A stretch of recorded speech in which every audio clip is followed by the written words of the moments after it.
All right, it's Joe Bruin here with All Access Entertainment, Mohegan Sun Casino, Terrificon 2017, and the one and only, the real life, Peter Griffin. Welcome to the show. Thank you. How's it going, guys? It's great to be here. I'm having a great time. Met a bunch of my fans, and you guys are awesome. Now, rewinding back a little bit, why don't you tell us, well, first of all, your name and how you got started with this whole craziness of Comic-Con? My name is Rob Franzese. I come from Long Island, New York.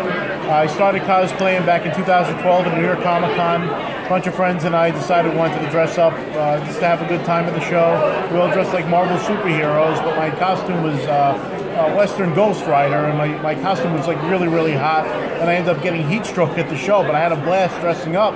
So I decided to go through my closet and see if there was anything that I could put together real quick for the next day at Comic-Con. And lo and behold, the whole Peter Griffin costume happened to be in my closet. Threw it together, went to the show, and the rest is history. That's awesome. Now, coming to these things, you know, you've been to so many, obviously, all around the U.S. Do you have a favorite, and which ones that have you been to? It's hard to pick a favorite show because every show brings something different.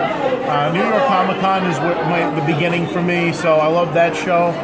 Dragon Con is really, really cool because it's kind of like cosplay Mardi Gras. And then you've got Rhode Island Comic-Con is a great show, Boston Comic-Con, Atlantic City Boardwalk Con. I mean, I've been to so many shows over the years that it's really hard to pick a favorite. And growing up as a kid, favorite movies and maybe some of your favorite comic book characters? My favorite movie always has and always will be Star Wars. I consider the original trilogy one story, so I can't really pick a favorite of the original trilogy, but Star Wars has always been my favorite. As far as superheroes, as a kid, my two favorite superheroes were Batman and Thing. And then towards my teenage years, before the whole Marvel Cinematic Universe, Thor became my favorite because one of my favorite characters as a kid was He-Man, the Master of the Universe. And I realized that there was a very big similarity between him and Thor, so I ended up reading the Thor comics and fell in love with him. Now, when you turn the Peter Griffin switch off, you know, Peter Griffin's no longer here.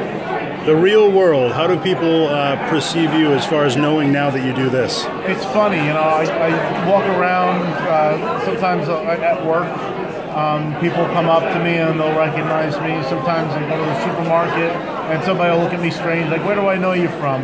And yeah, it's like, it's because of Peter Griffin. And then people immediately realize. That's awesome. And where can fans find you as far as website, social media? You guys can find me on Facebook, Real Life Peter Griffin. On Instagram, it's Real Life Peter Griffin, one word. And on Twitter, it's NY Peter Griffin. Thank you so much for taking the time today. Thank you. And remember, kids, when you poop in your dreams, you poop for real.